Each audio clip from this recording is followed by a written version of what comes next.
এই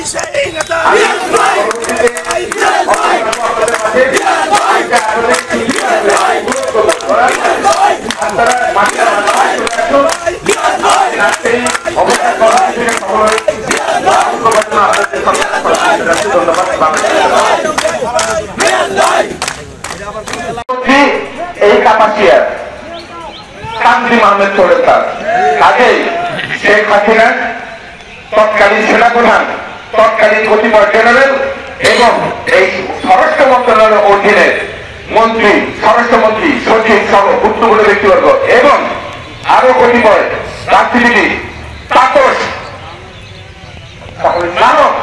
সহ যারা সরাসরি জড়িত প্রত্যেকের বিচার হবে।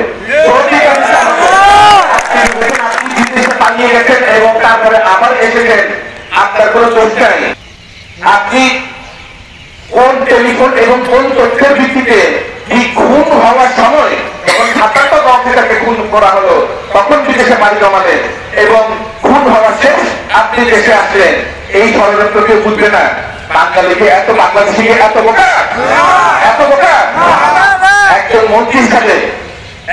মন্ত্রী হিসাবে তার মন্ত্রণালয় অধীনে যখন এরকম হত্যাকাণ্ড সংঘটিত হচ্ছে, আপনি পৃথিবীর যে কোনো জায়গায় থাকেন না কেন, আপনি কিছু ট্রেনে করে যে কোনো জায়গা থেকে ১৬ থেকে ১৮ ঘন্টার মধ্যে আসা দেয়, সেখানে আপনি 4 দিন না 5 দিন বাংলা 5 দিন পরে তারপরে আপনি আসলেন। কাজে কোথায় ছিলেন, কার সাথে যোগাযোগ করেছেন, প্রত্যেকটা তথ্য আমরা বের করবো।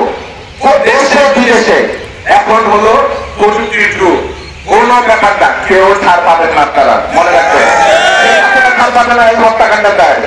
কোন হত্যাকাণ্ডের জায়গায় এই যে শিশু কিশোর এবং আমাদের ছাত্রদের মধ্যে রয়েছে কি হত্যাকাণ্ডের দায়, এই যে আমাদের অগণিত বিএনপি জামাতের অগণিত লোককে খুন আয়না করে রেখে মেরে ফেলেছে, এইটা হত্যাকাণ্ডের দায় দায়িত্ব কোন তৎকালীন এই 2008 থেকে শুরু করে 2024 পর্যন্ত আওয়ামী লীগের যত খুনি শেখ হাসিনা সহ যত খুনি মন্ত্রী এমপি এবং প্রশাসনের যত লোক আছে কেউ পাবে না, কেউকে ছাড় দেওয়া হবে না। কারণ বাংলাদেশে আর কোনদিন এই ঘটনা সংঘটিত হবে না।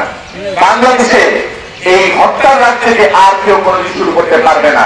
বাংলাদেশে এই দুর্নীতি যে আপনার একটা কাঁঠাল গাছ এই কোন গাছের সময় টাকা খেত আওয়ামী লীগের সময়, প্রধানমন্ত্রী পর্যন্ত শেখ হাসিনা পর্যন্ত টাকা খেত। তথ্যগত সন্ত্রাসী, তথ্যগত হত্যাকারী, ওরা থাক নাই, কাপাখালী মাটিতে থাক নাই, বাংলাদেশে করলেন তাদের পর থাক নাই। ভারতে আছেন, যেখানে খুশি যান আপনাকে আনা হবে এই দেশে বিচার করা হবে এবং তারপরে আপনাকে ফাঁসিতে তোলাতে হবে। কেন জানেন? কেননা আপনারা কিন্তু বিচারের নামে নিরীহ লোকদেরকে ফাঁসিতে ঝুলিয়েছিলেন বিরোধী মতের কারণে, কিন্তু এখানে প্রতিটা বিচার হবে স্বচ্ছভাবে, আন্তর্জাতিক ভাবে বিচার করা হবে, ইন্টারন্যাশনাল ক্রিমিনাল কোর্টে বিচার করা হবে স্বচ্ছভাবে। তারপরে আপনাদেরকে যা চূড়ান্ত শাস্তি দেওয়া সেটা এই দেশে জনগণ দিবে। আপনারা